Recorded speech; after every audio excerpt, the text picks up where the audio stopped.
siècles des siècles. Amen.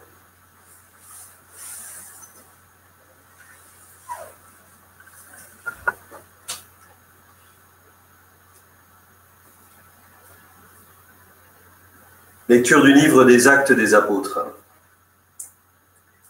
En ces jours-là, le commandant du temple et son escorte, ayant amené les apôtres, les présentèrent au Conseil suprême, et le grand prêtre les interrogea. « Nous vous avions formellement interdit d'enseigner au nom de celui-là. Et voilà que vous remplissez Jérusalem de votre enseignement. Vous voulez donc faire retomber sur nous le sang de cet homme ?» En réponse, Pierre et les apôtres déclarèrent « Il faut obéir à Dieu plutôt qu'aux hommes. Le Dieu de nos pères a ressuscité Jésus, que vous aviez exécuté en le suspendant au bois du supplice. C'est lui que Dieu, par sa main droite, a élevé, en faisant de lui le prince et le sauveur, pour accorder à Israël la conversion et le pardon des péchés. Quant à nous, nous sommes les témoins de tout cela avec l'Esprit Saint, que Dieu a donné à ceux qui lui obéissent. Ceux qui les avaient entendus étaient exaspérés et projetaient de les supprimer. Parole du Seigneur.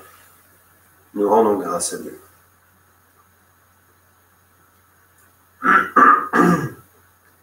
Un pauvre a crié, le Seigneur entend.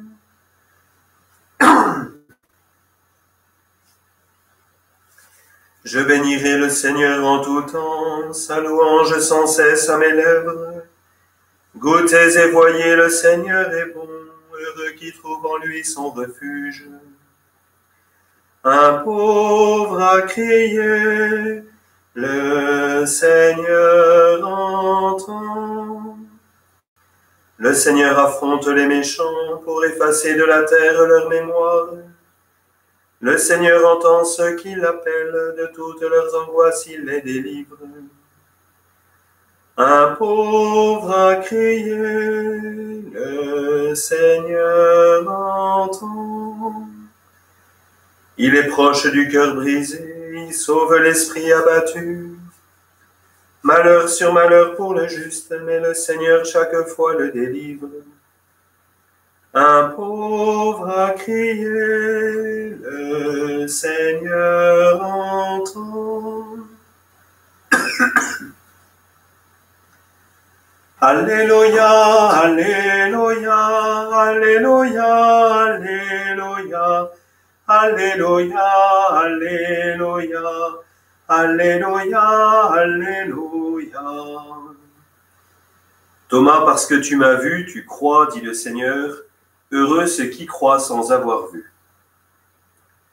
Alléluia, Alléluia, Alléluia, Alléluia, Alléluia, Alléluia, Alléluia, Alléluia. Le Seigneur soit avec vous. Évangile de Jésus-Christ selon saint Jean.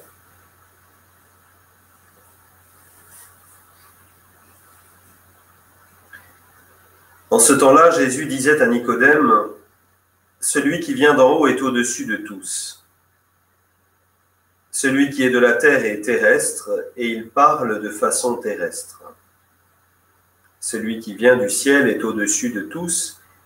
Il témoigne de ce qu'il a vu et entendu, et personne ne reçoit son témoignage. Mais celui qui reçoit son témoignage certifie par là que Dieu est vrai. En effet, celui que Dieu a envoyé dit les paroles de Dieu, car Dieu lui donne l'Esprit sans mesure. Le Père aime le Fils, et il a tout remis dans sa main. Celui qui croit au Fils a la vie éternelle. Celui qui refuse de croire le Fils ne verra pas la vie, mais la colère de Dieu demeure sur lui. Acclamons la parole de Dieu. Louange à toi, Seigneur Jésus.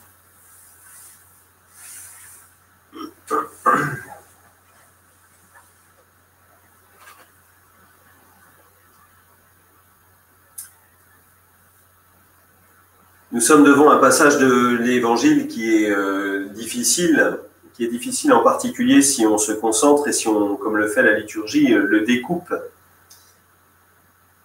Le chapitre 3 de Saint Jean est un chapitre qui est peut-être encore plus que les autres, qu'il est indispensable de ne pas découper, de ne pas isoler du reste de l'Évangile, du reste de son contexte. Nous sommes devant une rencontre qui va s'approfondir de plus en plus dans un débat et dans une discussion théologique entre un grand maître du Sanhédrin, juif, intellectuel, un homme qui recherche Dieu, un homme qui a étudié beaucoup les choses de Dieu, et puis Jésus de Nazareth, un homme qui n'a pas fait d'études formellement, mais qui est reconnu par celui qui est une autorité donc dans le sein du peuple, Nicodème. Il est reconnu comme un homme de Dieu, un homme venant de Dieu. Mais Nicodème est rempli, avec son architecture intellectuelle, il est rempli d'idées préconçues et de préjugés sur les limites de ce qui est possible de la part de Dieu, et surtout les limites de Jésus qui n'est qu'un homme envoyé par Dieu. Et voilà que Jésus va, tout au long de ce chapitre 3, de cette discussion théologique, lui révéler un mystère qui n'est pas atteignable seulement par l'intelligence humaine, mais qui est atteignable par l'ouverture du cœur, de l'esprit, par la disponibilité intérieure au fait que l'Esprit de Dieu puisse me parler. Cette réalité, c'est qu'il est le Fils Jésus, qu'il est le Fils de Dieu, qu'il est Dieu lui-même venu dans le monde. Et qu'il possède, lui, comme le disait aujourd'hui, l'Esprit sans mesure. Et ce que demande, c'est qu'exige le Fils, c'est vrai pour Nicodème, c'est aussi vrai pour chacun de nous, c'est cette disponibilité intérieure, c'est cette ouverture au mystère du Fils, au fait que Dieu puisse se manifester, se révéler, se donner dans son Fils, pour sauver le monde et non pas le juger comme nous l'entendions hier. Et le problème que dénonce Jésus ici, le problème du refus de croire le Fils,